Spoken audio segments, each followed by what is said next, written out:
निर्दोष जीव पर हत्याचार थतो होय अने आ दुख साथे कहेवुं पड़े के भारत वर्षनी अंदर आज कतलखानाओ वधता जाय, एना लाइसेंस इश्यू थता जाय अने कोई सरकारे एवो दावो करवानी पण जरूर नथी के अमारी सरकार आवे तो कतलखाना बंध थाय। बधाईनी सरकार एक एक वखत आवी गई, कतलखाना बंध नथी थया, उल्टाना वध्या छे।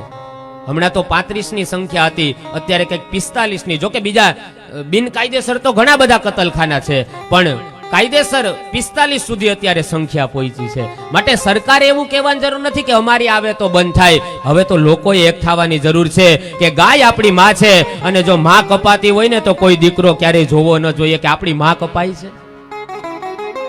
કાળ દુકાળે એક બિચારી ઓલી ગાવડી દુખી થાય। અને ગાય વિશે તો મારે કેવું છે પણ અત્યારે નહીં, જ્યારે ભગવાન દ્વારકાધીશ જ્યારે ગાયો ચરાવવા માટે જાય ને ત્યારે મારે તમને ગાય વિશે કેવું કે આ ગાય શું છે। ગાય માત્ર પ્રાણી નથી, ભારત દેશનો પ્રાણ છે ગાય, યાદ રાખજો। અને એટલા માટે અને આજ આપણા દેશી ગાયનું ગૌમૂત્ર છેટ અમેરિકા જેવા દેશ સુધી આજ આપણા દેશની ગાયનું ગૌમૂત્ર પહોંચ્યું અને આપણને એની કદર નથી।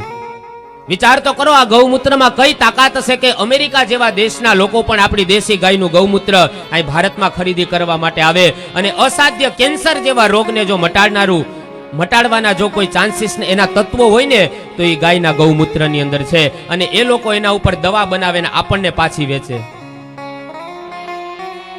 ने एटला माटे कवि कहे काड़े दुकाड़े एक बिचारी गावड़ी दुखी थाय।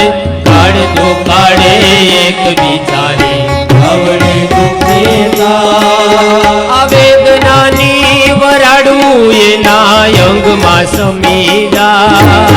आवेदनानी वराडू एना अंग मां समी जाय। काड़े दुकाड़े एक बिचारी गावड़ी दुखी थाय। काड़े दुकाड़े एक बिचारी गावड़ी दुखी थाय। याद राखजो आ गौ माता माटेનું કામ છે। કદાચ આપણા ઘરમાં આપણે ગાય ન રાખી શકીએ પણ જે ગાયો માટે આ ભગીરથ કાર્ય જેણે ઉપાડ્યું છે ને એને કમસે કમ આપણે મદદ તો કરી શકીએ ને। જે કઈ આપણાથી જે પણ કઈ સેવા થઈ શકે એ સેવા દ્વારા પણ આપણે ગાયની સેવા કરી શકીએ। કારણ કે જો ગાય કતલખાના તરફ જતી થશે, અરે આપણા વડવાઓ ગાયને રોટલી દીધા વગર કોઈ દિવસ ભોજન ન લેતા। એક ગાયને તમે ખાલી રોટલી આપો ને 33 કોટી દેવતાઓને ભોજન દીધા બરોબર થઈ જાય। કારણ કે એક ગાયની અંદર 33 કોટી દેવતાઓનો વાસ છે। કાળે દુકાળે એક બિચારી ગાવડી દુખી થાય। काड़े दुकाड़े बिचारी गावड़ी दुखी थाय। विचार तो करो कोई दीकरो होय अने एनी मां प्लास्टिक खाती होय कोई दिवस दीकरो जोयो होवे? तो आ देशनी गाय आपणी मां जेने आपणे मां कहीए अने ई मां ज्यारे बजारमां कागड़िया वीणी वीणीने खाती होय ए आपणे केम जोई शकीए?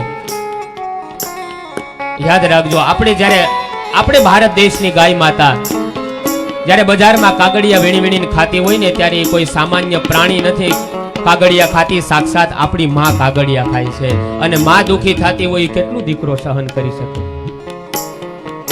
અને મને બહુ ખુશી થઈ, બહુ રાજી થયો હું કે રામનાથ ધૂન મંડળ પ્રમિદાન ગઢવીનું ગ્રુપ આજ ગાયના પેટ સુધી પ્લાસ્ટિક ન પહોંચે એના માટેનો બહુ મોટો એવો સંકલ્પ લીધો છે કે જ્યાં જ્યાં એની ધૂન હોય ને ત્યાં બધાને એક એક કાપડની થેલી આપે છે કે બેનો છે એ જે શાકભાજીની ખરીદી કરવા માટે જાય ત્યારે કાપડની થેલી લઈને જાય।